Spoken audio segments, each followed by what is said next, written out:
हे आहे BTV network आणि आपण पाहत आहात चॅनल B, प्रतिबिंब जनमनाचं.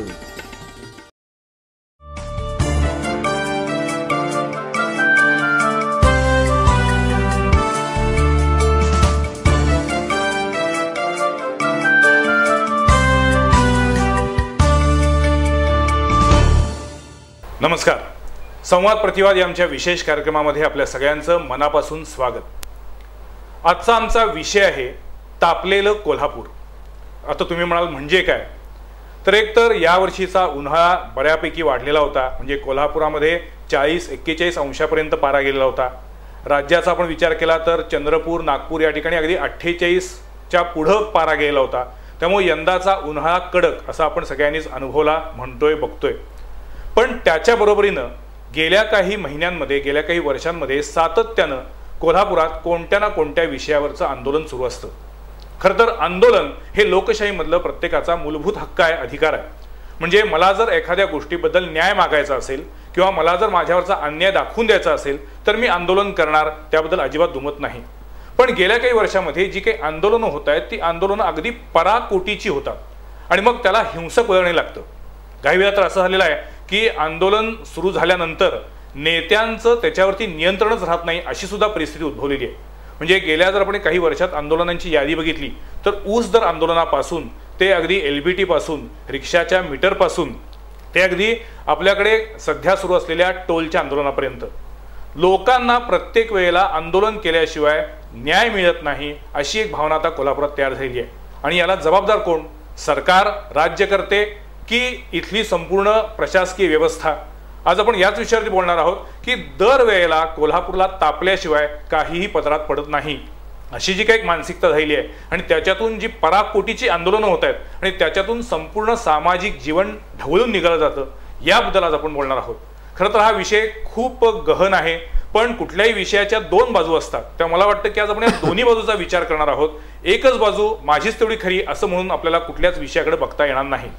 आज आपण त्या दृष्टीने बोलण्यासाठी आमच्या स्टुडिओमध्ये बोलवले आहेत उदय गायकवाड, जे पर्यावरणाची चळवळीशी निगडीत आहेतच, पण त्याचबरोबर कोल्हापुरातल्या अन्य अनेक प्रश्नांच्या मुळाशी जाऊन विचार करण्याची त्यांची मानसिकता आहे, म्हणून त्यांना मुद्दाम बोलवलं आहे. त्याचबरोबर कोल्हापुरामध्ये प्रसिद्ध असलेले निर्मिती ॲडव्हर्टायझिंगचे श्री अनंत खासबारदार, त्यांचंही स्वागत आहे. स्वतः ते उत्तम आर्टिस्ट आहेत आणि कोल्हापूरच्या अनेक प्रश्नांची जाण आहे, तळमळ आहे. आणि त्याचबरोबर आमच्या स्टुडिओमध्ये तिसरे मान्यवर आहेत दैनिक लोकमतचे संपादक वसंत भोसले सर, त्यांचंही स्वागत आहे.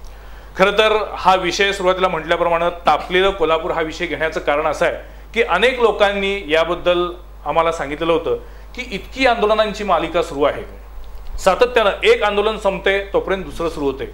मग त्याच्यातून काही वेळा हिंसक कारवाया घडतात, दगडफेक, जाळपोळ होती, सार्वजनिक मालमत्तेचं नुकसान होतं आणि त्याहून महत्त्वाचं म्हणजे बंदसारख्या आंदोलनातून सर्वसामान्य लोकांची सुद्धा बरीचशी त्यामध्ये त्यांची गळचेपी केली जाते किंवा त्यांना एक प्रकारे वेठीस धरलं जातं.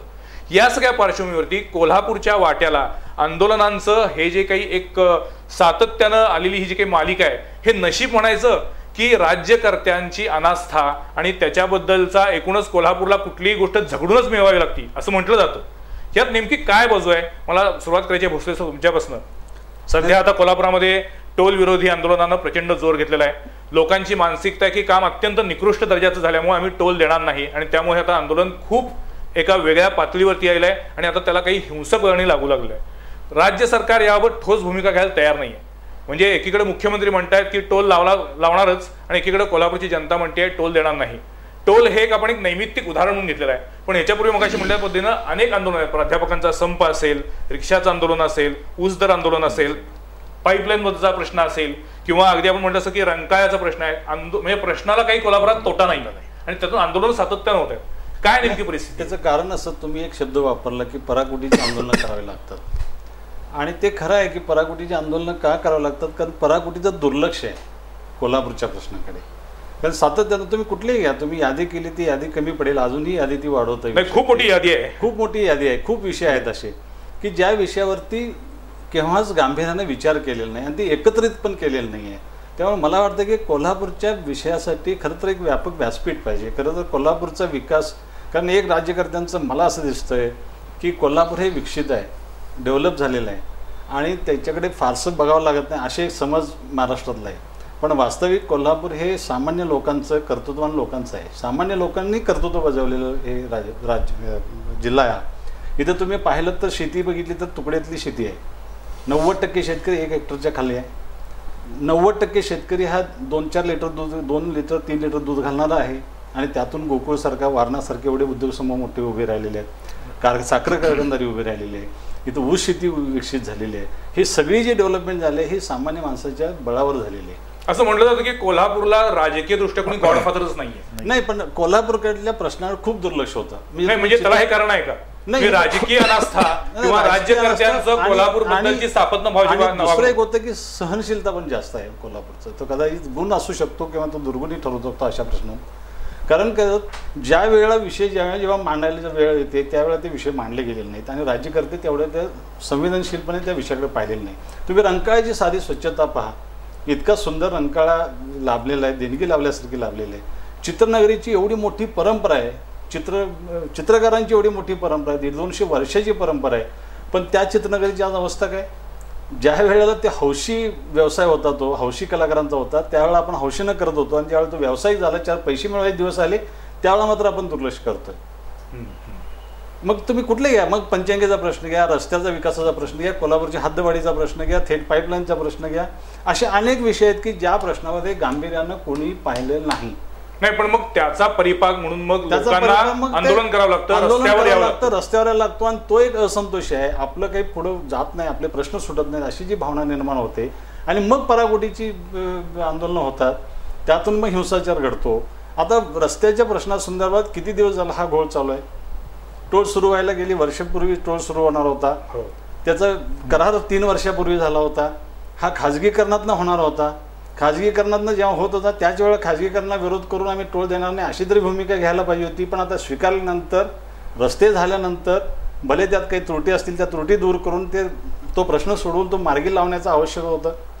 पण इतकं वातावरण तापलं तरी सुद्धा शासन आजही त्याच्याविषयी गांभीर्य नाही आहे. महत्वाचा मुद्दा मांडलाय की कोल्हापूरच्या प्रश्नांबद्दल राजकारण बाजूला ठेवून सगळे नेते एकत्र येतच नाहीत अशा आतापर्यंतची भावना आहे. किंबहुना प्रत्येक प्रश्नामध्ये राजकारण आणलं जाते. नाही, मी तर अगदी असं म्हणेन की राजकीय नेते येतात किंवा नाही येतात ह्याच्यापेक्षा ते हेतुतः बाजूला ठेवले जातात.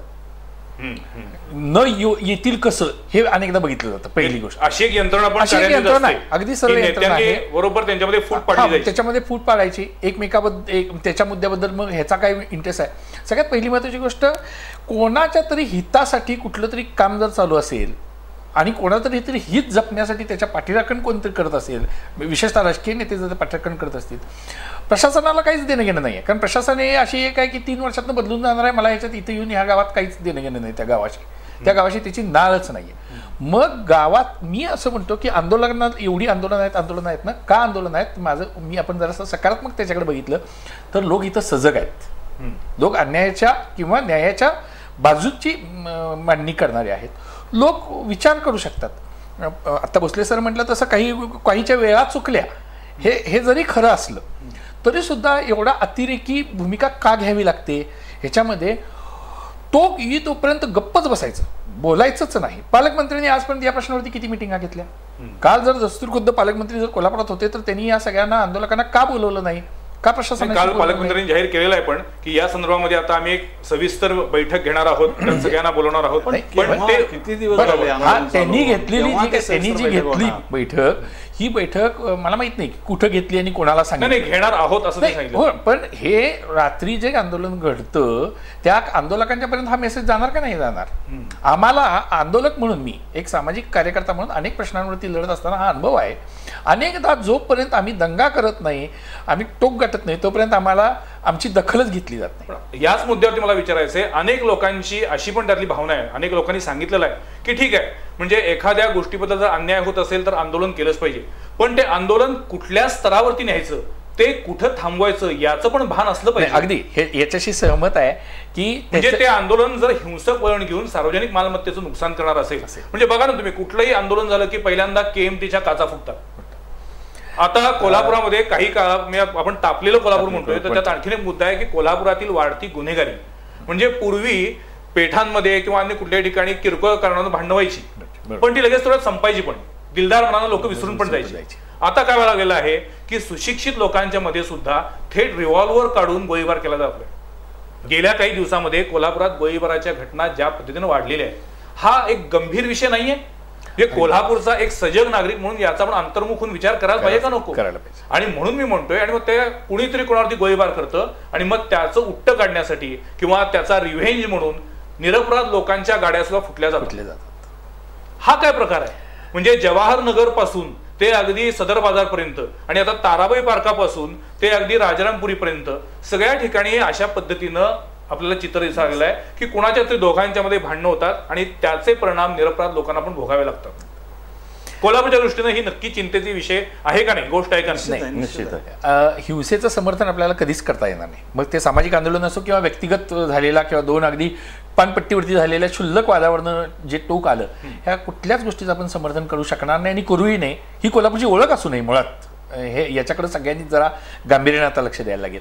सगळ्यात महत्त्वाची गोष्ट, दोन हे प्रवाह दिसतात अनेकदा. ज्या वेळेला मुद्दा नसतो त्यावेळेला गुद्द्यावरती येण्याची एक हे आहे, म्हणजे मुद्दाच नसतो. आंदोलकांनी काही गोष्टी असा एक ह्या ती त्याची कायदेशीर बाजू काय आहे, आपण काय मागतोय, काय मांडतोय, सर म्हटले तसं कधी मांडतोय, ह्या सगळ्या टप्प्यांचा विचार करून जर एक विस्तृत हे मांडल्यानंतर प्रशासनानं आणि राजकीय नेतृत्वानं त्याच वेळेला त्याची योग्य वेळेला दखल घेणं हे तितकंच महत्वाचं आहे. पण कोल्हापूरचं दुखणं हेच आहे ना की राजकीय दखलच घेतली जात नाही. 20 वर्ष रंकायचा प्रश्न, 20 वर्ष 1988 ते 2013 अशी भूमिका मांडली होती. एकदा म्हटलं होतं की कोल्हापूरच्या प्रश्नासंदर्भात आता जितके लोकप्रतिनिधी सुद्धा आग्रही आहे, तेव्हा कोल्हापूर जितका रेव्हेन्यू राज्य शासनाला देतं, कोल्हापूर जिल्हा जितका देतो तेवढा अख्खा मराठवाडा देत नसेल. बरोबर. आकडेवारी तपशील काढून बघावं लागेल. पण माझा ठाम विश्वास आहे, मी काही अधिकाऱ्यांशी बोललोय, ते असं सांगत होते की शिरोळ तालुक्याचा महसूल राज्य शासनाला मिळणारा आणि एखादा उस्मानाबाद सारख्या जिल्ह्याचा महसूल हा अधिक आहे. इतक्या मोठ्या प्रमाणात महसूल देणारा जिल्हा असेल, ते लोकांच्या श्रमातून निर्माण झालेला महसूल आहे, तर कोल्हापूरला तुम्ही 4 पैसे द्यायला का नको म्हणता? कोल्हापूरच्या विकासासाठी काही धोरणात्मक निर्णय का घेत नाही? रस्त्यासाठी जो आग्रह आता आपण बीओटीवर नको, बीओटीवर केला आणि टोल नको म्हणतो आहोत, आता तर त्यांनी पैसे घातलेले आहेत, करार झालेला आहे. आता कायद्याचं राज्य आपण जो म्हणतो, हिंसाचार नको जेव्हा विरोध करतो तेव्हा कायद्याचं राज्य मान्य केलं पाहिजे. बरोबर. मग जिथं प्रायव्हेट IRB कंपनी, महापालिका आणि राज्य शासन असं करार झालेला आहे, तर देणं तर द्यावं लागेल. आता नाही, पण आता लोकांचं म्हणणं आहे की मुळात त्या करारामध्ये जे काही नमूद केलेलं आहे त्या दर्जानं काम झालेलं, त्या दर्जानुसार काम झालं नसेल तर आपण पैसे देऊ नये. जेवढे द्यायला नसेल पण देऊ नये. ज्या काही पूर्तता करायला पाहिजे त्यांनी कराव्यात, ज्या अटी आहेत त्या त्यांनी मान्य केल्या पाहिजे. अनेक लोकांनी असं सांगितलेलं आहे की आपला लढा आता नेमका कुणाशी आहे हे आधी ठरवलं पाहिजे. हे ठरवलं पाहिजे. एक आणि वेळ निघून गेली का, मग या पद्धतीचा करार करून अशा पद्धतीने टोळ देऊन रस्ता आवश्यक होता का, याची चर्चा त्याच वेळेला व्हायला पाहिजे होती अधिक गांभीर्यानं. ती पुरेशी झाली नाही. खूप घाई गडबडनं, थोडंसं ज्याला गुप्त म्हणू तशा पद्धतीनं अधिक लोकांना विश्वासात घेऊन हा रस्ते विकास प्रकल्प राबवला गेला नाही. सर, या रस्ते विकास प्रकल्पामध्ये किती लोकांनी मौन बाळगलेलं आहे आणि त्याच्याशी संबंधित जी कोणी यंत्रणा आहे, महानगरपालिकेतले त्यावेळेचे जे कोणी तिथले नगरसेवक असतील, तिथले पदाधिकारी असतील, यांनी त्या कराराला ज्या पद्धतीने मान्यता दिली आणि त्यावेळेला त्यातनं ढपला पडला हा एक वाक्प्रचार पुढे आलेला होता. त्यावेळेला सर्वाधिकार सभागृहानं सर्वाधिकार आयुक्त, उपायुक्त आणि शहर अभियंता यांना दिले आणि त्यांनी तो कराराची सगळी कामकाज पूर्ण करावी म्हणून सांगितलं.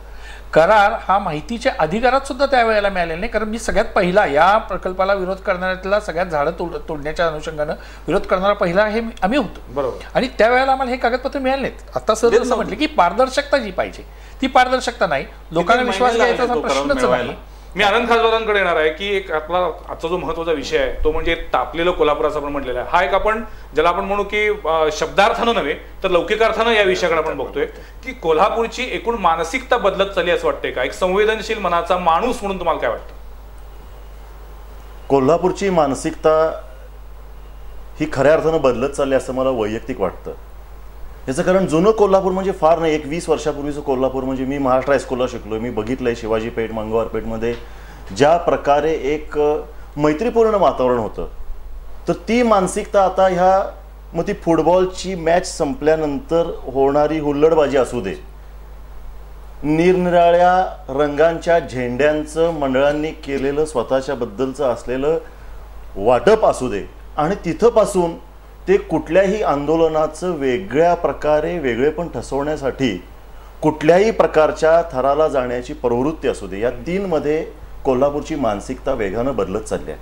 म्हणजे मगाशीच मी आपल्याशी बोललो त्याप्रमाणे की झेरॉक्सच्या दुकानामध्ये पंचगंगेतल्या पाण्यातले मासे टाकल्यामुळं प्रदूषण थांबणार नाही, ते झेरॉक्स मशीन बाद होणार आहे की जेणेकरून ते कुठली तरी एक नॅशनल आपली एक संपत्ती आहे, आपला वारसा आहे किंवा एक ज्याला काही वस्तू म्हणून किंमत आहे, ती खराब करण्याचं काही कारण नाही. म्हणजे आम्ही झेरॉक्स मशीन बाद करणार, आम्ही टोल नाके जाळणार, आम्ही सार्वजनिक मालमत्तेचं नुकसान करणार, KMTच्या काचांवरती जर दगड जात नसेल तर ती जाळी काढून आम्ही काठीनं ती काच फोडणार, पण आम्ही ते करणार. ही प्रवृत्ती, हा जर रिबेल समजायचा जर समजला, हा जर एक वेगळ्या प्रकारचा जर जी प्रवृत्ती आपल्याकडे वाढू घातलेली आहे तर ही थोडी जास्त निशक, ही अति झाले असं वाटतंय. कारण ह्या पण त्याच्यामध्ये जसं आता भोसले सर म्हणले त्या पद्धतीनं की कोल्हापूरचा माणूस सहनशील आहे, पण जेव्हा ते डोक्यावरनं पाणी गेलं असं म्हणतो त्यावेळी त्याच्याकडनं होणारी ती अति उत्स्फूर्त रिॲक्शन आहे असं पण म्हटलं जातं. म्हणजे त्याचा युक्तिवाद असाही केला जातो. त्याचं कारण प्रशासन पातळीवर आणि राज्यकर्त्यांच्या पातळीवर झालेलं दुर्लक्ष आहे, माझं स्पष्ट मत आहे. नाही सर, पण हे आपण मान्य केल्यानंतर पुढे काय? पण 20-20 तुम्ही प्रश्न सोडवणार नाही तर असंच होणार आहे. आता मला सांगा, टोल नको, टोलची अंमलबजावणी केव्हा होणार होती? 1 वर्ष. मग 1 वर्ष झालं, त्याच्यावर चर्चा अजून घडत नाही, अजूनही निर्णय होत नाही. नाही, हीच परिस्थिती आहे शाहू मिल बद्दल. म्हणजे कधी काही शाहू मिल कुठल्याही परिस्थितीमध्ये बंद पडू दिली जाणार नाही म्हटलं जायचं. सार्वजनिक रस्ते विकास रस्ते किंवा या रस्त्याची कामं कुठल्या खात्याकडे येतात? खात्याच्या मंत्र्यांनी कोल्हापूरला भेट दिली आहे का गेल्या वर्षभरात? नाही, आम्ही मगाशी बोलताना हे पण म्हटलं की त्या चर्चा घडवून आणा ना तुम्ही. त्याच्यामध्ये माझं काय म्हणणं आहे, सगळ्यांशी बोला ना, चर्चा घडवून आणा. कुणाचा दोष आहे त्यांचे पदरात टाका. नाही दुरुस्ती करता आपण केवळ रस्ते विकास प्रकल्पाबद्दल किंवा टोलबद्दल बोलत नाहीये. टोल हे आपलं नैमित्तिक उदाहरण आहे. मला तुम्हाला विचारायचं सर यात की आज आपण म्हणताय ना तुम्ही, उद्या मी असं म्हणतोय की या लोकमतापुढं शासन नमलं आणि जरी अगदी टोल रद्द झाला तरी या रस्त्यांची देखभाल दुरुस्ती कोण करणार? नाही, तो प्रश्न याबद्दल चर्चा केलीच पाहिजे, त्याबद्दल बैठक घेतलीच पाहिजे. नाही, पण सगळ्यात महत्वाचं की कुठलंही आंदोलन किंवा कुठलाही विषय एक 4-2 शहरामधली एखादी संस्था किंवा एखादी संघटना, त्यातले 4-2 प्रमुख मंडळी त्यांना त्याचा अभ्यास करतात, तो मुद्दा लक्षात येतो, तो पुढे मांडला जातो आणि मग त्याला एक व्यापक रूपी येतं. जेव्हा मुद्दा जास्तीत जास्त लोकांना पटतो त्यावेळेला त्याच्यामध्ये संख्या वाढते. अनेकदा तो व्यापक हिताचा आहे म्हटल्यानंतर व्यापक दृष्ट्या तो खराब आहे किंवा भ्रष्टाचारांनी बडबडलेला आहे हे दिसतं, त्यावेळेला त्याचा आणखीन संख्या वाढते. त्याच्यात सुद्धा 2-3 गट आहेत. काही जण हे निवडणुकीच्या दृष्टिकोनातून कॅश करणारे लोक आहेत. आता म्हणजे ही आंदोलनं हे राजकीय पोळी भाजून घेण्याची माध्यम असं असू शकतं. एक प्रश्न आपल्या इथल्या राज्यकर्त्यामध्ये कुठल्याही विरोधी पक्ष असो सत्ताधारी असो, त्यांच्या सोयीची ते भूमिका घेतात. म्हणजे मी आता एक मुद्दा आठवला मला की आता जे टोलला विरोध करतायत त्यातल्याच काही पक्षांनी तो जो काही आपला फ्लायओव्हर बांधलेला होता त्याच्या उद्घाटनाच्या साठी किती त्यावेळी पण आंदोलनं केली होती. नाही, मी त्याच्यामध्ये मी एक असं म्हणतो की राजकीय असतात. काही वेळेला आंदोलन एका टप्प्यावरती जातं, यशाच्या टप्प्याकडे जायला लागलं तर श्रेयवादासाठी काही जण आम्हाला येऊन चिकटतात, असाही अनुभव आहे. काही वेळेला ह्यातनं काही तोडगा निघत नाही आणि त्यांना पाहिजे तो तोडगा निघत नाही म्हटलं तर काही माणसं घुसवली जातात, विस्कटायसाठी घुसवली जातात. मग त्याचं स्वरूप त्यातली ती ठराविक माणसं बरोबर त्याच्यात येतात, एंट्री करतात. ती एंट्री करतात, व्यापक सभा घेऊया, इथं नको तिथं घेऊया, तिथं नको, असं नाही असं नाही. अरे नाही, दुसरं कसं झालं की या प्रश्नासंदर्भात एक व्यापक, जसं आता तुम्ही काही अराजकीय भूमिका घेऊ शकता, आनंद कोल्हापूरचे नागरिक म्हणून, पण आपला जो दबाव गट आहे तो दबाव गट कमी पडतो आणि राजकीय लोकांचा प्रभाव खूप आहे लोकांच्या. मी तेच म्हणतो की अनेकदा आता तुम्हाला सांगतो, जे सामान्य माणसं जे आंदोलन करतायत त्यातले बहुसंख्यीकरण 2 व्हीलर आणि 3 व्हीलर वापरणारे असतील, त्यांचा काही संबंध नाही टोलशी. पण नाही सर, याचा मी तुम्हाला डिस्टर्ब करतो की ह्याच कोल्हापूरनं असं एक आंदोलन बघितलं होतं की कुलगुरूंना हटवण्यासाठी रिक्षावाल्यांचा मोर्चा बघितला होता. हे किती चुकीचं आहे. म्हणजे शैक्षणिक क्षेत्रासाठी आपण कुठल्या लोकांनी आंदोलनं करावीत ह्याचं पण एक काहीतरी तारतम्य. त्यामुळे ह्या शहराच्या, आज मी मुंबईत गेली 7-8 वर्ष आहे मुंबईमध्ये, मला असं लक्षात आहे की आपल्या शहराची प्रतिमा बाहेरच्या शहरांमध्ये फारशी चांगली राहिलेली नाही आहे. याचं कारण मगाशी आनंदने अतिशय चांगलं उदाहरण दिलं सर, ते मुद्दाम ऐकूया आपण की काही गाड्यांवरती मागं जे लिहिलेलं असतं वाक्य त्याचा आपल्याला नक्की अभिमान वाटेल, एक विनोद म्हणून आपण तो स्वीकारूया, परंतु त्याचा अतिरिक्त होता कामा नये. म्हणजे मगाशी आनंद तुम्ही सांगितलं ते मुद्दाम सांगा. म्हणजे आता आपल्याकडे गाड्यांच्या मागे असं लिहिलेलं असतं की बघतोच काय मुजरा कर, तर महाराजांच्या बद्दलची त्याच्यामधली जी आपली भावना ही खरोखरच उत्तम आहे. परंतु बघतोच काय मुजराकर ही मगरुरी महाराजांनी आपल्याला शिकवलेली नाही आहे. आणि मी आत्ता तेच म्हटलं की मुंबईमध्ये एक मी गाडीच्या मागे स्टिकर पाहिलं होतं, त्याच्यावर त्याने असं लिहिलं होतं की जर तुम्ही योग्य वेळी हॉर्न वाजवला तर जग आनंदी होईल, की ज्याच्यामध्ये पर्यावरणाचा विचार आहे, योग्य वेळी हॉर्न वाजवा हा ट्रॅफिक सेन्स आहे. तर हे आम्ही विसरत चाललोय आणि मग आमच्या प्रत्येक गाड्यांवरती, आमच्या प्रत्येक सार्वजनिक फलकांवरती, आमच्या म्हणजे मला शिवाजी महाराजांबद्दल आदर वाटतो म्हणून मी जर माझ्या गाडीच्या मड फ्लॅप वरती शिवाजी महाराजांचं चित्र लावणार असू तर त्याचा कुठेतरी विचार केला पाहिजे की ते आपण प्रेझेंटेशन जे आपल्या शहरामध्ये जास्त, म्हणजे आता आपण जर फेसबुकवरती कोल्हापूरची जर आपण काही जर बघितलं फेसबुकवर, तर कोल्हापूरचा नको तितका अभिमान घेऊन कोल्हापूरची चुकीची प्रतिमा भयंकर वेगानं वाढली जाते. की मग आणि त्याच्याविषयी आणखीन त्याचे वेगळे एक पैलू मी तुम्हाला सांगतो की कोल्हापूर इतकं पोटेन्शियल असलेलं शहर नाही, निश्चित नाही सर, महाराष्ट्रात नाही. म्हणून तर आज सर्वाधिक टॅक्स देणाऱ्यापासून पण हे कोल्हापूरचं सर नाव मोठं केलं कोल्हापूरच्या लोकांनी, नाही पण जनतेनं. इतकं पोटेन्शियल असलेलं शहर नाही, कारण कोल्हापूरला प्रचंड पाणी आहे. आता आपण दुधगंगेतून कर्नाटकाला आजच पाणी सोडतोय, म्हणजे आपल्याकडे ऍक्सेस पाणी आज सुद्धा महाराष्ट्रात दुष्काळी स्थिती आहे म्हणतात सुद्धा आपल्या कोल्हापूर जिल्ह्यात पाणी आहे. हे देऊ शकतो आपण, तेच वारणेतनं देऊ शकतो. आज 2-2 टीमची पाणी सोडायला तयार झालो. नैसर्गिक साधन संपत्ती आहे, तशी माणसं सुद्धा इतकी सक्षम आहे. बरोबर आपल्याला कर्नाटक इथं जोडलेलं आहे, इकडे गोवा जोडलेला आहे, इकडे कोकण जोडलेलं आहे आणि निसर्गदृष्ट्या इतकं चांगलं आहे. ते तापमान 40च्या वर जात नाही, आपण 48 किंवा 47 अनुभव घेत नाही. 1-2 महिने सोडले तर इतकी सुंदर हवा असते आपल्याकडे, इतकं पाणी चांगलं आहे, इतकी जमीन चांगली आहे आपल्या परिसरामध्ये आणि वेल कनेक्टेड आहे. एवढं सगळं पोटेन्शियल असलेलं शहर दुसरं कुठलंही नसेल महाराष्ट्रात. तरी पण याच पोटेन्शियल असलेल्या शहरामध्ये आंदोलनाचं पोटेन्शियल वाढत चाललेलं आहे. आणि दुसरी गोष्ट, शाहू महाराजांची दिलेली देणगी जी आहे, शाहू महाराजांनी जे कर्तृत्व करून ठेवलंय, त्यांनी जे उभं केलंय त्याला इन्फ्रास्ट्रक्चर मी शब्द देतो नेहमी. त्यांनी जे उभं केलेलं खासबाग हे इन्फ्रास्ट्रक्चरच आहे. त्यांनी आणलेली रेल्वे हे इन्फ्रास्ट्रक्चरच आहे. त्यांनी सगळं इन्फ्रास्ट्रक्चर उभं केलं ज्याच्यावर 100 वर्ष आपण चालू शकलो. त्यांनी धरण बांधलं, शेती डेव्हलप झाली, बाजारपेठ बसवली. तुम्हाला हे सगळं आपल्याला माहिती आहे, पण ही व्हिजनरी असलेले आताचे किती लोक आहेत आपल्याकडे हा मोठा प्रश्न आहे. आणि म्हणून मग आंदोलन होत आहे. आपल्याकडे प्रॉब्लेम ऑफ प्लेंटी, समृद्धीतून प्रश्न जे तयार होतात, म्हणजे ज्या वेळेला माझं सगळं व्यवस्थित चालायला लागतं त्यावेळेला बरेच वेगळे प्रश्न तयार होतात. नाही आणि पण त्या सगळ्या प्रश्नात आपण बघतो इकडे समृद्धी, त्याचा सुद्धा एक तुम्ही आणखीन जर बारकाईनं पाहिलं, मी एका अधिकाऱ्यांशी परवा बोलत होतो, तुम्ही छोट्या तालुक्यात जाऊन बघा, आजरा, चंदगड, गडिंग्लज किंवा ह्या सगळ्या ग्रामीण भागातनं जाऊन बघा दारिद्र्य किती आहे. ते सुद्धा आहे. ह्याचं कारण असं की जे आपले आणखीन मूलभूत प्रश्न सुटायला पाहिजे ते सुटलेले नाही आहेत. जे निसर्गरित्या दिलेलं आहे ते आपल्याला मिळालं, धरण झाल्यामुळे जे समृद्धी आली ते मिळालं, जे काही औद्योगिक थोडंसं झालं त्याच्यामुळे थोडंसं मिळालं. पण आणखीन जर पुढं जायचं असेल आणि सामान्य माणसापर्यंत जर हे पोचायचं असेल, विकासाचं फळ जर पोचायचं असेल तर आपल्याला आणखीन काही नाही. पण सर तुम्ही असं जर बघितलं, आता कोल्हापूरमध्ये कोल्हापूरच्या आजूबाजूच्या म्हणजे कोल्हापूर शहरात येणाऱ्या आजूबाजूच्या गावातले तरुणांबद्दल बघायचं झालं, हे काय करतात, सकाळी गावामध्ये 11 वाजेपर्यंत तिथली जी काही राजकीय हालचाल, घरातली कामं, विशेषतः प्रामुख्याने ऊसच आहे, त्याच्यामुळे ऊसात फार काही लक्ष घालायला लागतं. तिथं जोडणी करून द्यायची, गावातल्या राजकारणामध्ये 10:30-11 वाजेपर्यंत थांबायचं, जेवायचं, कोल्हापुरात यायचं. इथं सावकारीपासून गुंडगिरीपर्यंत आणि नेत्यांच्या पाठराखणीपासून ते टवाळक्या करण्यापर्यंत सगळ्या प्रकारचा दिवस घालवायचा. संध्याकाळी जाताना परत रस्त्यात असणारी ज्या काही सुविधा उपलब्ध आहेत त्यांचा लाभ घ्यायचा आणि घरापर्यंत पोहोचायचं. ह्याच्यात हे टीकेचा भाग नाही आहे, याच्यामध्ये अजेंडाच नाही आहे.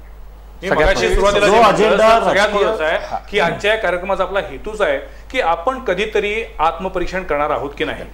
म्हणजे आज कोल्हापूरच्या पॉझिटिव्ह गोष्टी आपल्या सगळ्यांना माहिती आहे, माझ्यासकट आपल्या सगळ्यांना त्याचा अभिमान आहे, त्याबद्दल शंका नाही. परंतु आपली जी काही मानसिकता बदलत चाललेली आहे त्याचा आपण विचार कधी करणार आहोत की नाही. मग सांगतो, मला 2005 आणि 2006 मध्ये पुणे महापालिकेचं बजेट 700 कोटी रुपये होतं. आज ते 5,500 कोटीवर गेलेलं आहे 5 वर्षामध्ये. हे कशामुळे झालं?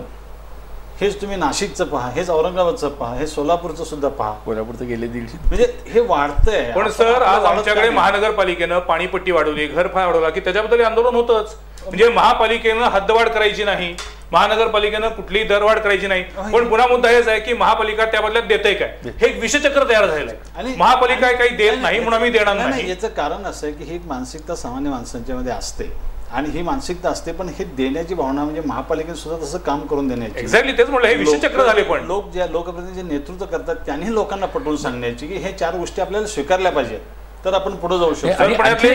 हास्यास्पद गोष्ट मुद्दा मी लक्ष वेधू इच्छितो की एकीकडे आपले नेते म्हणतात की आम्हाला हद्दवाढ करायची नाही आहे, याचं कारण की आहे त्याच शहराला आम्ही पुरेशा सुविधा देऊ शकत नाही, म्हणजे एक प्रकारे हा कबुली जबाब आहे की आम्ही अपयशी ठरलोय म्हणून.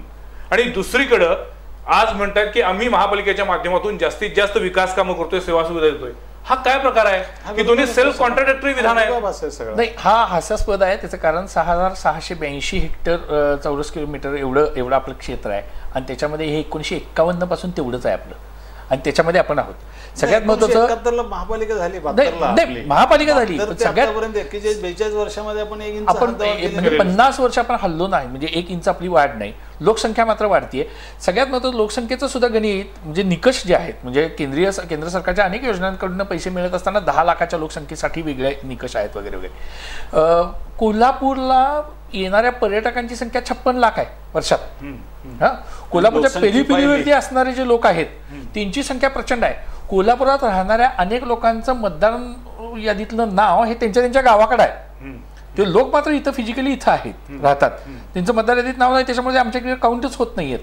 तिसरी सगळ्यात महत्त्वाची इकडे कोल्हापुरात 46 जवळजवळ हॉस्टेल्स आहेत विद्यापीठाच्या हॉस्टेलसह. ही सगळी हॉस्टेल आणि परगावातनं रोज सकाळी निघून संध्याकाळी इथं पोहोचणारे परत जाणारे अशांची संख्या जर विचार केली तर ती जवळजवळ 12-15 लाखाच्या पुढे जाते.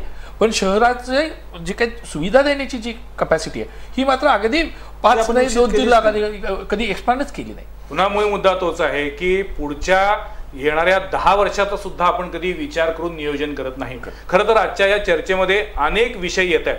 आम्ही स्पेसिफिक एका कुठल्या विषयावरती आज बोलत नाही आहे, तर एकूणच या कोल्हापूरच्या वाटचालीमध्ये कोणकोणते हर्डल्स आहेत, आपल्याकडे जे काही पोटेन्शियल आहे त्याच्याबद्दल आपण बोलतोच, परंतु आता आपण त्या पोटेन्शियलचा अधिक सुनियोजित पद्धतीनं कसा वापर करायचा याची स्ट्रॅटेजी ठेवली पाहिजे. एक छोटासा ब्रेक घेऊया आणि त्यानंतर पुन्हा एकदा ही चर्चा कायम करूया.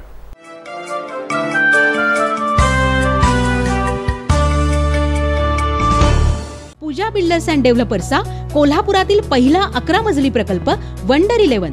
मजबूत आलिशान घर, सुंदर आयुष्यात भर. 7व्या मजल्यापर्यंत रेडी पोझिशन, 8व्या मजल्यापासून बुकिंग सुरू. संपर्क Pooja builders and developers. Phone 94 220 43 745 268 83 03. Pooja builders and डेव्हलपर्सचा पन्हाळ्याच्या निसर्गरम्य परिसरातील तयार भव्य गृह प्रकल्प वास्तव्याचा सुखद अनुभव घ्या. पूजा ग्रीनलँड्सच्या टुमदार बंगल्यात मोजकेच बंगले शिल्लक. प्रत्यक्ष पाहून बुक करा. पूजा बिल्डर्स अँड डेव्हलपर्स. संपर्क 94 22 51 39 55. राजस गोरे रूप साजना आज खुलावे असे. राजस गोरे रूप साजना आज खुलावे असे. सौंदर्याला मोहकतेचे कोंदण लावे जसे. लखलखणाऱ्या सौंदर्याला आभूषणांची साथ. हिरे मोती रत्न पाचूची अविरत ही बरसात.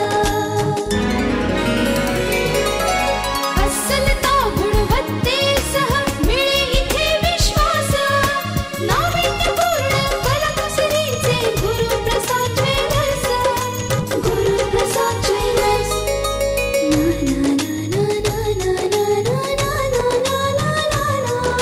सर्वांग सुंदर रत्नालंकाराचे माहेरघर. गुरुप्रसाद ज्वेलर्स. गुजरी, कोल्हापूर. आम्ही जाणतो शिक्षणाचं महत्त्व. आम्हाला कल्पना आहे आपल्या मुलांच्या क्षमता, कलागुण आणि कौशल्यांची. आमचं ध्येय आहे उत्तम खेळाडू, शास्त्रज्ञ, कलावंत आणि माणूस घडवण्याचं. म्हणूनच आम्ही व्रत घेतलंय मुलांच्या सर्वांगीण विकासाला गती देणाऱ्या गुरुकुल पद्धतीच्या शाळेचं. आंतरराष्ट्रीय ख्यातीचे व्हॉलीबॉल कोच आणि इथल्या मातीशी निष्ठावंत श्री अजित पाटील यांनी सुरू केले कागल तालुक्यातील बाचणी इथं साई दिशा पब्लिक स्कूल. मराठी, सेमी इंग्रजी आणि इंग्रजी माध्यमाचं KG ते 10वी पर्यंत निवासी आणि रेग्युलर स्कूल. इथे आहे सुसज्ज इमारत, वसतिगृह, संगणक कक्ष, प्रयोगशाळेसह. इथे होतो शैक्षणिक विकास, विविध कला आणि खेळांच्या प्रशिक्षणासह. इथे मिळतो सकस पौष्टिक आहार, प्रेमळ अनुभवी तज्ज्ञ शिक्षकांच्या सोबतीनं. आणि इथेच आहे शिक्षणाविषयी तळमळ, सामाजिक जाणीवेचं भान आणि विद्यार्थी घडवण्याची जिद्द. म्हणून तर फी माफक पण ज्ञानदान आश्वासक. प्रदूषण मुक्त निसर्गरम्य परिसरात कागल तालुक्यातील बाचणी इथल्या साई दिशा पब्लिक स्कूलच्या रेसिडेन्शियल किंवा डे बोर्डिंग वर्गात प्रवेश घ्या आणि आपल्या मुलाच्या भविष्याविषयी करिअर विषयी निश्चिंत राहा. तदेव लग्नं सुदिनं तदेव ताराबलं चन्द्रबलं तदेव विद्याबलं दैवबलं तदेव लक्ष्मीपते केंद्रयुगं स्मरामि. 100 वर्ष शुद्धतेची नाती युगायुगांची. वामन हरी पेठे ज्वेलर्स, सोनेरी क्षणांचे सोबती.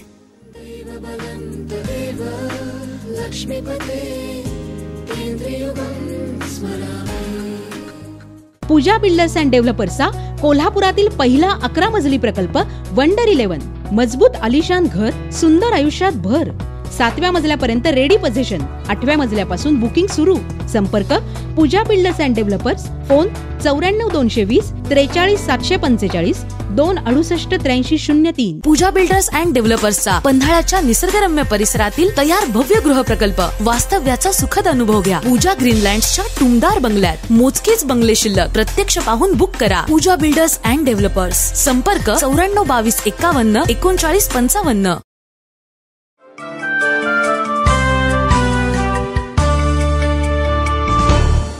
ब्रेक नंतर पुन्हा एकदा आपल्या सगळ्यांचं स्वागत. संवाद प्रतिवाद मध्ये आज आपण बोलतो आहोत तापलेलं कोल्हापूर या विषयावरती. आता तुम्ही म्हणाल तापलेलं कोल्हापूर म्हणजे काय, तर मगाशी म्हटलं त्या पद्धतीनं आपण याचा शब्दार्थानं नव्हे तर एकूणच आजची जी काही सामाजिक परिस्थिती आहे त्याचा विचार करून आपण बोलतो आहोत.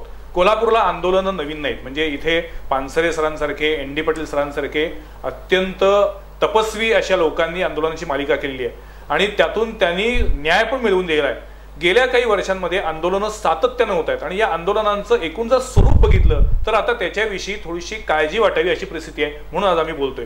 आंदोलन करण्याला दुमत नाही, किंबहुना आंदोलन करणं हा अन्यायाविरुद्ध दाद मागण्याचा एक माध्यम आहे. त्यामुळे आंदोलनाला विरोध असायचं कारण नाही. पण त्या आंदोलनातून नेमकं कुणाचं आणि काय साध्य होतं याचा जरा विचार करण्याची वेळ आली आहे. मग असाच आपला प्रश्न होता की काही वेळेला असं म्हणतात की आंदोलन किती ताणवायचं याचं भान नेत्यांना असणं आवश्यक आहे. आणि मग एखाद्या जर नेत्यांनी त्या आंदोलनातून एक पाऊल मागं घेतलं तर त्या नेत्याविषयी शंका निर्माण होते. मग अशा वेळेला त्या नेत्याला धरलं तर चावते, सोडलं तर पळते असं होतं. बऱ्याचदा असं होतं की तो विषय इतका पुढे गेला असतो की त्याच्यामध्ये मग तो इगोचा प्रश्न बनतो की आता आपण या आंदोलनातून माघार घेऊ शकत नाही म्हणून ते आंदोलन ताणलं जातं. या सगळ्यातून आज आपण जर कोल्हापूरच्या आंदोलनाची परिस्थिती बघितली तर आंदोलन एखाद्या क्षणी थांबवणं किंवा त्याच्यातून एक पाऊल मागं येणं हे योग्य अयोग्य असं आपण ठरवू शकतो का? सगळ्यात पहिली महत्त्वाची गोष्ट म्हणजे आंदोलक आणि सामान्य जनता किंवा आंदोलक आणि प्रशासक, आंदोलन आणि राजकीय नेते यांच्यामध्ये एक फारकत जी डोळ्यासमोर ठेवली जाते ती मुळात चूक आहे. आंदोलक हा समाजातला एक घटक आहे, पहिल्यांदा आपल्याला स्वीकारला पाहिजे. आणि तो उलट एक जास्तीची जोखीम, जास्तीची जबाबदारी घेऊन, जास्तीचा वेळ देऊन म्हणजे लष्कराचं धुणं खरं तर धुवायला निघालेला एक हे आहे, हे पहिल्यांदा मान्य असायला पाहिजे समाजाला. अनेकदा आंदोलनातला बदनाम करण्याची सुद्धा षडयंत्र रचली जातात. अगदी चारित्र्यापर्यंत ती येतात. अनेकदा ती आंदोलक कसे भ्रष्टाचारी आहेत इथंपर्यंत येतात. अनेकदा सगळ्यात महत्त्वाचं की आंदोलनामध्ये आंदोलनाचा टप्पा ठरवताना आंदोलन काही वेळेला काही विषय रोज लावून धरायला लागतात. तो निकाल लागत नाही तोपर्यंत ते लावून धरायला लागतं, अशी एक गोष्ट आहे. एक थांबवतो, आंदोलन ज्यांच्या विरुद्ध आहे त्या यंत्रणेत सुद्धा ज्या काम करण्याची आहेत ती पण माणसं आहेत. त्याला पण काही मूलभूत अधिकार आहेत. म्हणजे या विषयात मागे एकदा आम्ही बोललो होतो की आपल्याकडे आंदोलन म्हणजे काय, तर याचे कपडे फाड, त्याच्या तोंडाला काळं फास, त्याला मारहाण कर, त्याच्या गळ्यामध्ये चपलांचा हार घाल, म्हणजेच आंदोलन आहे का? त्यातून मूळ प्रश्न बाजूलाच राहतो आणि केवळ स्टंटबाजीसाठी आंदोलन असं तयार होतं. हे अगदी बरोबर आहे. असं एखादी घटना घडल्यानंतर असा आरोप होतो, हे बरोबर आहे. पण हे आंदोलनाचं मुळातच म्हणजे हे काय आंदोलनाचं हे नाही. आंदोलनामध्ये काय काय मागणी करतोय इथपासून त्याची सुरुवात होते. आणि दुसरी गोष्ट किती अभ्यासपूर्ण आपण असायला पाहिजे. केवळ अभ्यासपूर्ण नाही, त्याच्या कायदेशीर बाजू ज्या आहेत त्या सुद्धा त्याच्यामध्ये विचारात घेतलेल्या असतात. कायदा मोडून काय कुठला आंदोलन काही मागायला जात असेल तर ते आंदोलनच मुळात बिनबुडाचं आंदोलन म्हणावं. अतिशय महत्वाचं स्टेटमेंट केले तुमच्याकडे येणार आहे की आंदोलन करताना सुद्धा कायद्याचं भान बाळगलं पाहिजे का? निश्चित पाळलं म्हणजे पाहिजे. कायदा हातात घेऊन कोणी आंदोलन करू नये. करू नये. कारण आपण कायद्याचं राज्य जेव्हा म्हणतो, आपण घटना स्वीकारलेली आहे, आपण कायद्याचं राज्य म्हणतो, त्यावेळेला प्रत्येक गोष्टीकडे तितक्या सहानुभूतीनं संवेदनशीलपणे पाहायला पाहिजे. अनेक वेळा असं होतं की त्या प्रश्नाकडे दुर्लक्ष किती करायचं, प्रशासन नावाची गोष्ट अनेक वेळा इतके दुर्लक्ष करते आणि मग यातून हे सगळे असे प्रकार घडतात. आणि सर आपण प्रशासनावरती कायम खापर फोडतो आणि 99% वेळा असं असतंच की आंदोलन करायची वेळ येते. कुठल्याही लोकांना आंदोलन करायची इच्छा नसते पण ती वेळ येते. मी मगाशी म्हटलं अति झालं की मग शेवटी रस्त्यावर उतरावं लागतं. परंतु आंदोलन करत असताना सुद्धा त्याची काही चौकट पाळली गेली पाहिजे का, हा आजचा आपला एक महत्त्वाचा विषय. चौकट पाळली पाहिजे ते बरोबर आहे, पण कसं होतं की काही धोरणं ठरवताना, काही योजना, म्हणजे आता सर बघा माझ्याकडे यादी आहे. म्हणजे LBTचं आंदोलन झालं, प्राध्यापकांचं आंदोलन झालं, ऊस दराचं आंदोलन झालं, थेट पाईपलाईनसाठी यापूर्वी आंदोलन झालेलं आहे, पंचगंगा प्रदूषण प्रश्नी आंदोलन झालेलं आहे, रंकाळ केंद्राबद्दल आंदोलन झालेलं आहे, इचलकरंजीमधील वस्त्रोद्योग कामगारांचं आंदोलन झालेलं आहे, बॉक्साईट प्रश्नी आंदोलन झालेलं आहे, चित्रनगरी, शाहू मिल, धरणग्रस्तांचं आंदोलन या जिल्ह्याला नवीन नाही आहे. या व्यतिरिक्त सुद्धा अधूनमधून आमच्या भावना दुखावल्या म्हणून आंदोलन होतात. त्याशिवाय एखाद्या वादग्रस्त लिखाणाबद्दल आंदोलन होतात. त्याशिवाय यांना प्रवेश बंदी, त्यांना फिरू देणार नाही म्हणून आंदोलन होतात. कोणीतरी काही वक्तव्य केलं असतं म्हणून होतात. वेतनवाढ, निवडणुकीची मतदार यादी, भ्रष्टाचार विरोधी, फेरीवाल्यांची अशी सातत्यानं आंदोलन सुरू असतं. पण त्यातल्या आंदोलनांना हिंसक वळण जेव्हा लागतं तेव्हा आपल्याला प्रश्न पडतो की आपण कुठल्या स्तरावर निघालो. ह्या सगळ्या आंदोलनांची थोडीशी वर्गवारी करायला लागेल. स्पेसिफिक उदाहरण देत नाही. याच्यामध्ये त्याचा लाभार्थी गट कोण आहे, व्यापक हितासाठीची आंदोलनं आणि एका पर्टिक्युलर पॉईंट म्हणजे प्राध्यापकाचं आंदोलन हे फक्त प्राध्यापकांच्या लाभाच्या बाबतीतला मुद्दा आहे काय. पण व्यापक हिताचं जे आंदोलन आहे, पंचगंगेचं आंदोलन व्यापक हिताचं आंदोलन आहे. हा जो फरक आहे पहिल्यांदा करायला लागेल. दुसरी गोष्ट, त्याचं नेतृत्व करणारी जी मंडळी आहेत ती किती प्रगल्भ आहेत, किती अनुभवी आहेत. मगाशी आपण पानसरे साहेबांचं किंवा NT साहेबांचं नाव घेतलं. अशी माणसं ज्या वेळेला एखाद्या आंदोलनाचं नेतृत्व करत असतात त्यावेळेला सुद्धा काही खोडसाळपणे ह्यांचं आंदोलनाला गालबोट लागावं, विस्कटून टाकावं म्हणून तुम्ही चार जावा आणि दगड मारा असा सुद्धा प्रकार घडू शकतो. या मुद्द्यावरती मी थेट पानसरे सरांकडे जाणार आहे. मला गोविंद पानसरे सरांना विचारायचे की सर, तुम्हाला खरं तर आंदोलन हा प्रकार नवीन नाही. अनेक वर्ष तुम्ही या सगळ्या शोषितांच्या प्रश्नांसाठी तुम्ही रस्त्यावरती यायला आहात. एकूणच सध्या ज्या पद्धतीनं आंदोलनं सुरू आहेत त्या आंदोलनाची पद्धत तुम्हाला मान्य आहे का? आंदोलनं करावी लागतात. याचं कारण आंदोलनापूर्वी ज्या मागण्या जनतेच्या असतात त्या मागण्या राज्यकर्त्यांच्या समोर मांडलेल्या असतात. अचानक औचित पटकन उठून कोणी आंदोलनं करत असं नाही. कोणत्याही आंदोलनाचा इतिहास असं सांगेल की त्या मागण्या सुरुवातीला नुसत्या पत्र रूपानं किंवा विनंती रूपानं लेखी स्वरूपामध्ये सादर केलेल्या होत्या. वाटाघाटी करण्यामध्ये येतात, त्या वाटाघाटीमधून बाजू मांडण्यामध्ये येतात, तर्क सांगितले जातात. त्या तर्कांचा विचार करून राज्यकर्त्यांनी विचार करावयाचा असतो. तसा विचार राज्यकर्ते करत नाहीत आणि म्हणून आंदोलनाचे पुढचे टप्पे, त्या टप्प्याचा विचार नाही झाला तर त्याच्या पुढचा टप्पा, नसेल तर त्याच्या पुढचा टप्पा, असं आंदोलनं ही करावी लागतात. आंदोलनं दडपून काढण्याची प्रवृत्ती अलीकडच्या काळामध्ये राज्यकर्त्यांच्यामध्ये वाढते आहे. आपण आंदोलनं दडपून काढू शकतो याच्यामुळे लोक आंदोलनाकडे दुर्लक्ष होतं आणि म्हणून आंदोलनामधील हिंसा, तथाकथित हिंसा, दगडफेक, प्रॉपर्टीचं नुकसान, जाळपोळ, 2 दगडं पोलिसांना लागली तर ते, हे सर्व जे असतं याला जबाबदार राज्यकर्त्यांचा असहिष्णुपणा असतो असं मला वाटतं. टोल विरोधी आंदोलनामध्ये कोल्हापुरातल्या कलेक्टरपासून नगरपालिकेपासून तर मुख्यमंत्र्यांच्यापर्यंत आम्ही डझनभर वेळेला चर्चा केल्या, कागद दिली, आकडे दिले, त्यांचे आकडे दाखवले आणि त्यांच्यातल्या बहुसंख्य प्रामाणिक अधिकाऱ्यांना हे पटलेलं आहे. पण त्याचं ते उत्तर देऊ शकत नाहीत कारण त्याच्यामध्ये भानगडी केलेल्या आहेत आणि त्याच्यामुळे या आंदोलनाला तीव्रतेनं स्वरूप यावं लागलं. कालच राज्यकर्ते सांगत होते की नाही आम्ही तुमच्याबरोबर बोलणार आहोत. हे तुम्हाला 4 दिवसापूर्वी सुचलं नाही? राज्यकर्त्यांनी याच्या संबंधीच्या भूमिका इतक्या उशिरा लोकांच्या भावना तीव्र होईपर्यंत थांबायचं, लोक रस्त्यावर येईपर्यंत थांबायचं, लोक आंदोलन करेपर्यंत थांबायचं आणि मग आंदोलन केल्यानंतर कशाला आंदोलन करायची गरज आहे, आम्ही तुमच्याशी बोललो असतो असं म्हणायचं. हा राज्यकर्त्यांचा दुटप्पीपणा आहे. आणि विशेषतः ज्या बाबतीमध्ये राज्यकर्ते किंवा संबंधित कुणी जे अधिकारी असतील ते यांनी भ्रष्टाचार केलेला असतो, पैसे खाल्लेले असतात, अशा ठिकाणी यांच्या भ्रष्टाचार हा त्यांचा भूमिका निश्चित करण्याचं कारण असतं. त्याच्याविरुद्ध तीव्र आंदोलन करणं भाग असतं असं आम्हाला वाटतं. आपण बघितलं पानसरे सरांचं मत काय आहे ते पुन्हा एकदा आपल्या चर्चेकडे वळूया. आता आपण म्हणत होतो त्या पद्धतीनं कंटिन्यू करा. अधिक करतो. सगळ्यात महत्त्वाचं की आंदोलकांचं नेतृत्व करणाऱ्यांनी त्याच्यामध्ये सुद्धा आंदोलनाच्या व्यवस्थेमध्ये सुद्धा एक लोकशाही यंत्रणा असायला लागते. तिथं हुकुमशाही असेल तर ती आंदोलनं कदाचित वेगळीकडे जातात. म्हणजे मी एकटा नेतृत्व करतोय याचं, मी सांगतोय त्याप्रमाणे सगळ्यांनी वागायचं, माझा आदेश दिला की करायचंय ते पुढचं करायचं, हिथं वेगळी यंत्रणा आहे. आमच्याकडे काही आंदोलनं अशी सुद्धा चांगली आहेत जी संरक्षित मार्गाने चालतात, जी कायद्याचा आधार घेऊन चालतात, जी शास्त्राची बैठक घेऊन चालतात. त्यावेळेला आम्ही लोकशाही पद्धतीने बैठक घेतो, कोर मिटिंग होतात, त्याच्यामध्ये निर्णय होतो, त्याच्यात ड्राफ्ट ठरतो आणि त्याच्या पुढचा टप्पा ठरत असतो. थांबायचं कुठं? काही वेळेला शिष्टाई करायला सुद्धा काही जणांना मध्यस्थी करावं लागतं, असं सुद्धा वेळ असते. आणि सगळ्यात महत्त्वाची गोष्ट, आंदोलनाला कडं जेव्हा एखाद्या गोष्टीची मागणी केली जात असते त्यावेळेला त्याला पर्यायाची तयारी असायला लागते. हे तुम्ही करून दाखवा, तुम्ही या कमिटीत आणि करून दाखवा असं म्हटलं तर ते करायची सुद्धा आंदोलकांची तयारी असायला पाहिजे. ही सगळ्यात महत्त्वाची एक जबाबदारीची बाजू. अतिशय चांगला मुद्दा म्हणलात आनंद खासबार. मी तुमच्याकडे येणार आहे. बऱ्याचदा असं होतं की आंदोलन सुरू असतं आणि एक विशिष्ट पांढर पेशा वर्ग माझ्याशी त्याचा काहीच संबंध नाही म्हणून नेहमी अलिप्त राहिला असतो. त्याच्यापासून मिळणारे फायदे त्याला हवे असतात, परंतु त्या आंदोलनाबद्दल मला काय करायचंय ही भावना असते. अशा वेळेला सर्वसामान्य माणूस म्हणून तुम्ही आंदोलनाकडे कुठल्या नजरेनं बघता? या प्रश्नाचे दोन उपप्रश्न आहेत असं मी समजतो.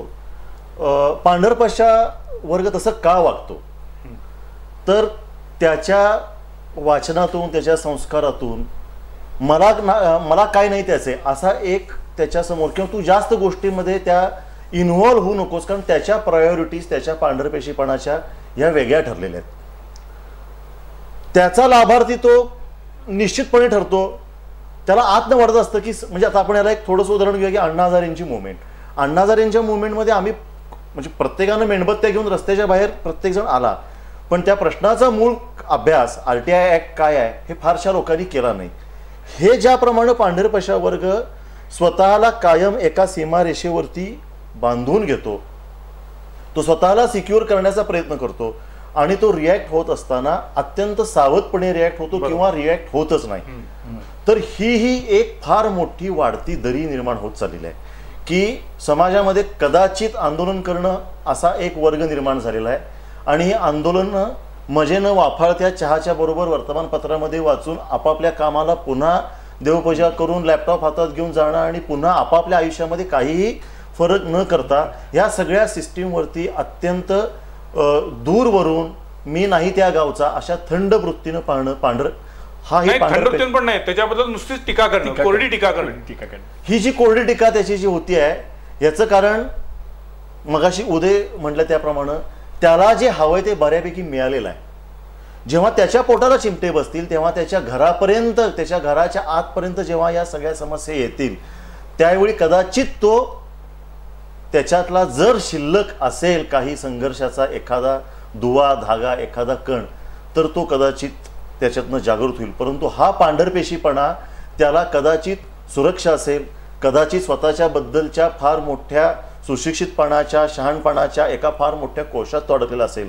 परंतु समाजाचे प्रश्न हे आपले प्रश्न आहेत हे पांढरपेशा समाजाला आज वाटत नाही आहेत. याचं कारण त्याच्या लाईफचा स्पॅन त्यानं ठरवला आणि याच्यामध्ये कायम त्यानं समाजाला सेकंडरी समजत गेला असल्यामुळे त्यातनं मिळणारे फायदे तो कमी जास्त प्रमाणात घेईल, परंतु थेट तो रस्त्यावरती जनतेच्या प्रश्नासाठी उतरेल असं नाही. त्यामुळं ठीक आहे, जनतेच्या प्रश्नासाठी रस्त्यावरती नाही उतरला तर त्या पांढरपेशा समाजाकडे फार मोठं हत्यार आहे मतदानाचं. बरोबर, त्याचा तरी त्यानं वापर केला पाहिजे.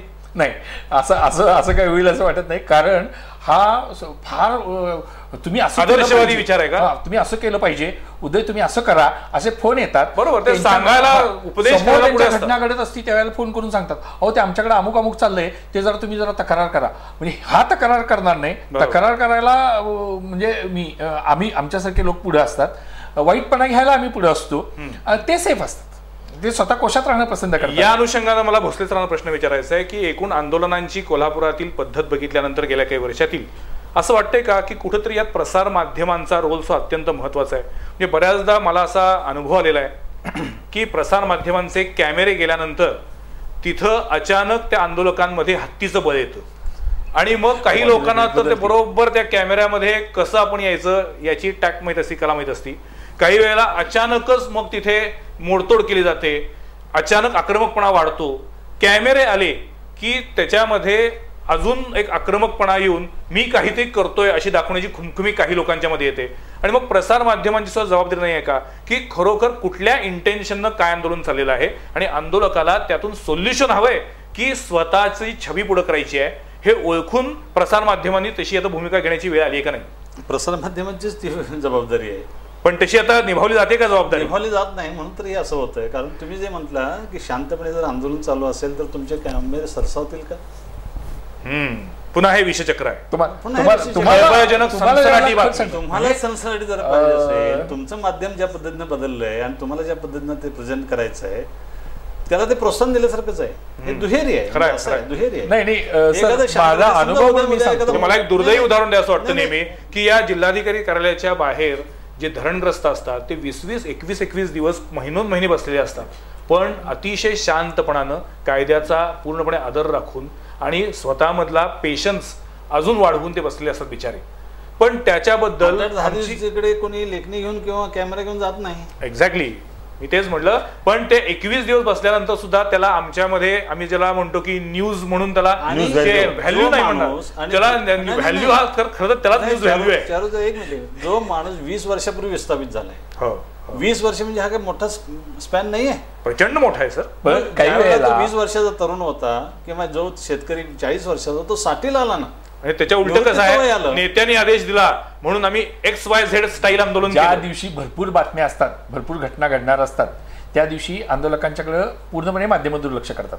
ज्या दिवशी काही नसतं त्या किंवा एखाद्या पत्रकारांच्या बद्दल, म्हणजे मी स्वतः पत्रकारितेचा विद्यार्थी आहे, पत्रकारांच्या मध्ये सुद्धा असा एक लॉबिंग आहे की हे इथं आता टार्गेट करायचं आहे, हा मुद्दा मोठा इश्यू करायचाच आहे, असंच होतं. त्याच्यात तुमची वर्तमानपत्रांमध्ये आणि माध्यमांमध्ये स्पर्धा सुद्धा त्याच्यामध्ये कारणीभूत आहे. खरं. आणि काही इश्यू हेतूतः वेगळीकडे डायव्हर्ट केले जातात, काही वर उचलले जातात. हे सगळं आम्ही अनुभवतोय ना रोज. ह्याच्यात कुणाबद्दल आक्षेप किंवा टीकेचा मुद्दा नाही, पण ही वस्तुस्थिती. एकूण ज्या वेळेला आपण आज आंदोलनांची चर्चा करतो त्यावेळेला जसा आंदोलकांच्या बद्दलचा मुद्दा आहे, प्रशासनाचा आहे, तसंच माध्यमांबद्दलचा पण आहे. आणि माध्यमांनी सुद्धा, म्हणून मी प्रश्न विचारला की प्रसार माध्यमांची जबाबदारी फार महत्वाची आहे. निश्चित आहे, बॅलन्स अशी भूमिका घ्यायला लागेल. प्रश्नाच्या मुळाशी जाण्याची गरज आहे, मुळात जाऊन त्याला पर्याय काय ते मांडण्याची जबाबदारी आहे. माझा वेळ संपत चालला आणि तुम्ही बरोबर मला जो प्रश्न विचारायचा होता त्याच मुद्द्याकडे आलाय की एवढी सगळी आंदोलनं होत आहेत. कोल्हापूरच्या एकूण आंदोलनांचा जर आपण मागोवा घ्यायला गेलो तर किती आंदोलनातून काय आउटपुट मिळालं याचा आपण कधी विचार करणार आहोत की नाही? म्हणजे उदय, तुम्हाला असं वाटतं का की पंचगंगा प्रदूषणाचा प्रश्न संपलेला आहे? नाही. तुम्हाला असं वाटतं का रंकाळ्याच्या केंद्राचा प्रश्न संपलेला आहे? तुम्हाला असं वाटतं का की आपल्याकडे जे काही जलसाठे आहेत ते ज्या पद्धतीने प्रदूषित होत चाललेले आहेत त्याच्याबद्दल प्रश्न संपलेला आहे? म्हणजे पुन्हा आपण काय करतो की गणेशोत्सवाच्या पार्श्वभूमीवरती आम्ही चर्चा करणार की शाडूचीच मूर्ती का, परंतु त्याच्यावरती सोल्युशन कायमस्वरूपी आपण शोधत नाही. चारू, एक सगळ्यात महत्वाची गोष्ट की ही एक सामाजिक अभिसरणाची क्रिया आहे. This is in part of social engineering सुरू आहे. एका दिवशी जादूची कांडी फिरवल्यासारखं तो प्रश्न संपेल मला जो वाटतो तो असं अजिबात म्हणायचं नाहीये. पण आम्ही याच्यात म्हणजे त्याचा स्पॅन किती असावा? पण जसं तर सर म्हटले की 20 वर्ष हा कालावधी काय थोडा नाहीये. मला माझं त्याच्याबद्दलचं असं, मी 31 वर्ष सामाजिक चळवळ 1982 पासून मी सामाजिक चळवळीत आणि आंदोलनामध्ये आहे. मी असं म्हणतो, आम्ही पंचगंगेचा विषय असेल, रंकाळ्याचा विषय असेल, त्याच्यामध्ये आनंदपासून ते तुमच्यापासून ते सरांच्यापर्यंत या सगळ्या लोकांचे, म्हणजे एक कोण नाही याच्यामध्ये, या सगळ्या लोकांनी मिळून हा सगळ्या लोकांचा प्रश्न बनवणं, पहिली गोष्ट हा लोकांच्या अजेंड्यावरती आणणं. दुसरी गोष्ट हा विधानसभेच्या लोकसभेच्या जाहीरनाम्यामधला पहिला मुद्दा बनवणं. हा सातत्याने मी मगाशी अशा अर्थाने विचारलं होते की काय होते माहिती आहे काय, की एखादा विषय तो त्यावेळेला त्या एक 8 दिवसात 10 दिवसामध्ये प्रचंड हाईपवरती येतो, चर्चा होते, आंदोलन होतात आणि त्यानंतर पुढे त्याचं काय होतं हे कुणीच बघत नाही. विषय तसाच राहिला असतो. अगदी केवळ त्या आंदोलनाची बातमी होते. आंदोलन ज्यासाठी झालं तो मुद्दा, त्या मुद्द्याचं पुढे काय झालं याचा शोध घेणार आहोत की नाही आपण. हे सर मला वाटतं माध्यमांनी हे म्हणजे त्याचा फॉलोअप न्यूजचा पार्ट जो आहे हा माध्यमांनी करायलाच पाहिजे. आणि मग याच्यामध्ये काही असे जर आंदोलक असतील, नाही तसं मी बिलकुल म्हणणार नाही, किंवा आमच्याकडनं सुद्धा एखादा मुद्दा असा स्किप होत असेल, बाजूला पडत असेल, किंवा नवा मुद्दा त्याच्यापेक्षा जास्त गंभीर पुढे आल्यामुळे मागं पडत असेल, दुर्लक्ष होत असेल, तर याच्याकडं त्याचा कंटिन्युअस फॉलोअप म्हणून त्यांना त्याची जाणीव करून देण्याचं किंवा त्याच्यावरती एक अंकुश, म्हणजे आनंदसारख्या एक सामान्य नागरिक म्हणून सुद्धा त्यांनी नाही अरे त्याचं काय झालं पुढं तेच. आनंद मित्र, शेवटचा माझा प्रश्न आहे तुमच्यासाठी की मला सांगा की अशा वेळेला मग सर्वसामान्य माणूस म्हणून त्यांना कशा पद्धतीनं व्यक्त व्हायला पाहिजे? भले तो रस्त्यावर नाही परंतु त्यांना व्यक्त तरी व्हायला पाहिजे. निश्चित व्हायला पाहिजे. मग त्याच्याकडे त्याचं कुठलं माध्यम आहे असं वाटते तुम्हाला? एकतर लोकशाही प्रक्रियेतून येणारं मतदान हे फार मोठं माध्यम आहे की त्यामध्ये त्यानं कुठल्याही स्वरूपाचं मॅनेज नव्हतं. कारण मगाशी मी म्हटलं होतं पांढरपेशा वर्ग, तर आता हल्ली पांढरपेशा वर्ग मॅनेज करण्याचे असंख्य वेगवेगळे मार्ग सुरू झाले आहेत. त्याच्यामध्ये मग माध्यम आहेत, माझ्यासारख्या छोट्या मोठ्या जाहिरात संस्था आहेत, आणि अत्यंत सुशिक्षित डोकी पद्धतशीरपणे कामाला लावून एक फार मोठ्या स्वरूपाचं राष्ट्रीय स्तरावरनं एक फार मोठी कॅम्पेन केली जाते. आणि मध्यमवर्गीय आणि पांढरपेशा वर्गाच्या समोर खोटी स्वप्न मांडून किंवा काही बाबतीत काही खरं दाखवून त्याला आयतेवेळी त्या स्पर्धेमधून किंवा त्या सगळ्या संघर्षामधून बाहेर ओढलं जातं. हा एक भाग आहे. या पुढच्या प्रश्नाकडे मी येतो की अशा या सगळ्या आंदोलनाच्या पार्श्वभूमीवर सर्वसामान्य माणसाची अवस्था आज अत्यंत सैरभैर, निराशेच्या टोकाकडे गेलेली, काहीही सुचत नाही आहे, कोणावर विश्वास ठेवायचा कळत नाही आहे. कारण एखाद्या माणसावर मी विश्वास ठेवला तर तो उद्या दुसऱ्या आंदोलनामध्ये तो मॅनेज झालेला मला दिसतोय. मी एखाद्या राजकीय माणसावर जर विश्वास ठेवला तर तो कुठेतरी भ्रष्टाचाराच्या साखळीमध्ये अडकलेला मला दिसतोय. मी माझ्या शेजाऱ्याच्यावर विश्वास ठेवू शकत नाही. आणि कदाचित माझ्या दिवसाच्याच प्रायोरिटी एवढ्या वेगानं बदलत चाललेल्या आहेत की माझा सकाळी माझ्यावर असणारा विश्वास संध्याकाळी माझ्यावरचा विश्वास उडून गेलाय की मी काय करू.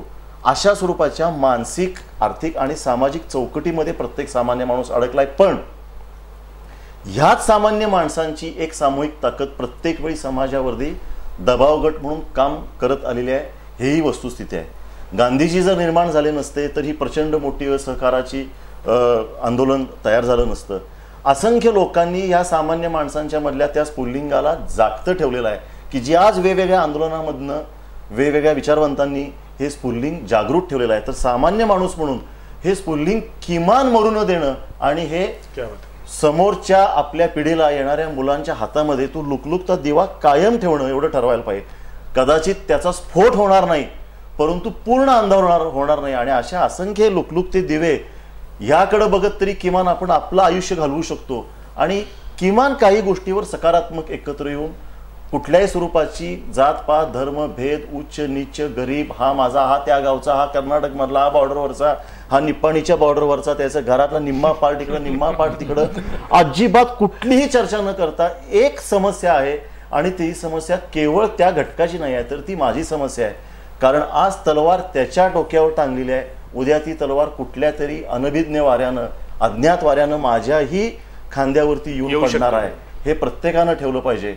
आणि माणूस म्हणून संवेदनशील मनानं जगण्याची गरज आहे. काय होते सर, आपण इन्फ्रास्ट्रक्चरच्या माध्यमातून पुढच्या पिढीला काय देणार याचा विचार करतो, परंतु संस्कार, विचार आणि दृष्टिकोन किंवा ज्याला आपण व्हिजन म्हणू, या दृष्टिकोनातून पुढच्या पिढीला आपण काय देणार आहोत याचा विचार केला पाहिजे. माझा या सेगमेंटमधला आणि या आजच्या एपिसोडमधला शेवटचा प्रश्न, वेळ खूपच झालेला आहे, पण सर मला सांगा, या सगळ्या परिस्थितीमध्ये कोल्हापुरातील आंदोलनांची सगळी आतापर्यंतची पार्श्वभूमी बघितली तर त्याची किंमत सत्ताधारी मंडळींना मोजावी लागेल असं वाटतं का? नाही, सत्ताधारी किंवा वर्गाला असं म्हणता येणार नाही. पण माझं म्हणणं आहे की या प्रश्नाच्या मुळाशी जायला पाहिजे. कारण केव्हा ना केव्हा कोणी ना कोणी सत्तेवर आलं आणि सत्तेवरनं गेलेलं आहे, पण प्रश्न तिथंच राहिलेले आहेत. माझं म्हणणं आहे की कोणीतरी जर त्या प्रश्नाच्या मुळाशी जाऊन राजकारण करत असेल तर त्याला पाठबळ द्यायला पाहिजे आपण. कारण कसं होतंय की प्रत्येक जण काहीतरी विश्वासाचं. नाही सर, मी उलट असं म्हणतोय, तुमचं विधान मला थोडंसं पटलं नाही की प्रश्नाच्या मुळाशी जाऊन राजकारण करत असेल तर. तसं नाही, प्रश्नाच्या मुळाशी जाऊन ते प्रश्न सोडवणुकीसाठी प्रयत्न करत असेल तर. प्रश्नाच्या सोडवणुकीसाठी राजकारण म्हणतोय मी, त्याच्या मुळाशी जाऊन. आपल्याला काय आहे, प्रश्नाच्याच राजकारण केलं, सोडवणुकीबद्दल कोणी चर्चाच करत नाही. मी तेच त्याच अर्थानं मला म्हणायचं आहे की ज्या प्रश्नाची काही एक मूलभूत अजेंडा घेऊन, किंवा समजा की कोल्हापूरचंच आपण अगदी उदाहरण घेऊ तर कोल्हापूरच्या ह्या 10 प्रश्नांसाठी माझी ही भूमिका आहे आणि म्हणून मी राजकारण करतोय असा आग्रह धरणारे किती जण सापडतील तुम्हाला? आणि अशा वेळेला चांगल्या गोष्टीला आपण सपोर्ट करायला बाकीच्यांनी पण पुढे आलं पाहिजे. आपण भावनिक गोष्टीवर हे करतो. काही जण म्हणतो इथं दंगा झाले म्हणून त्याचा परिणाम झाला म्हणतो, काही जण म्हणतो ह्या धर्माचे लोक आहेत म्हणून परिणाम झाला, भाषेचे लोक आहेत म्हणून परिणाम झाला. असं जे सांगतोय ना, याच्या पलीकडे जाऊन आपण काही मूलभूत गोष्टीचा विचार करायला पाहिजे. कारण आपल्याकडली लोकशाहीमधले असंख्य, माझं म्हणणं 99% समजा तुम्हाला दोष दिसत असले तरी सुद्धा आपली लोकशाही ही मोठी यशस्वी झालेली जगातली सर्वात मोठी लोकशाही आहे. आणि जरी त्यात काही दोष असले तरी सुद्धा लोक व्यक्त होतात आणि विशेषतः सामान्य माणूस, गरीब माणूस अधिक चांगल्या पद्धतीने मतदान करतो, तो व्यक्त होतो. त्याला जसं काही भावतं, त्याच्या हातात जे काही पर्याय असतात त्या पर्यायाला तो उत्तर देतो. मला वाटतं की ते अधिक सजग करणं, अधिक ते सशक्तीकरण त्याचं करणं हे आवश्यक आहे.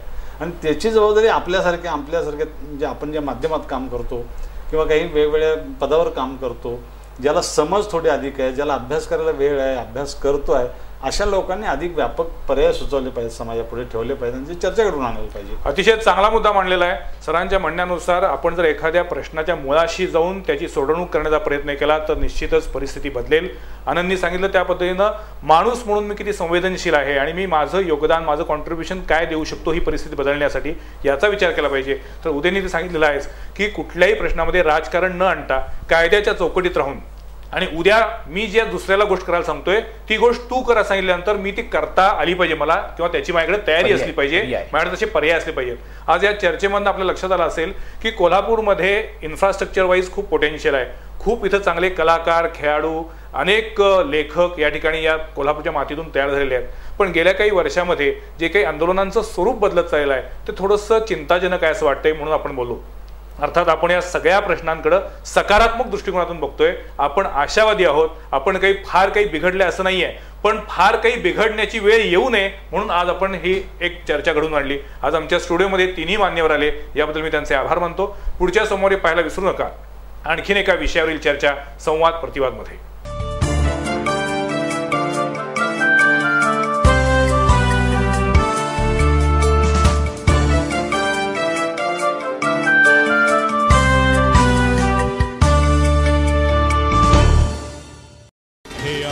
BTV नेटवर्क आणि आपण पाहत आहात चॅनल बी, प्रतिबिंब जनमनाचं.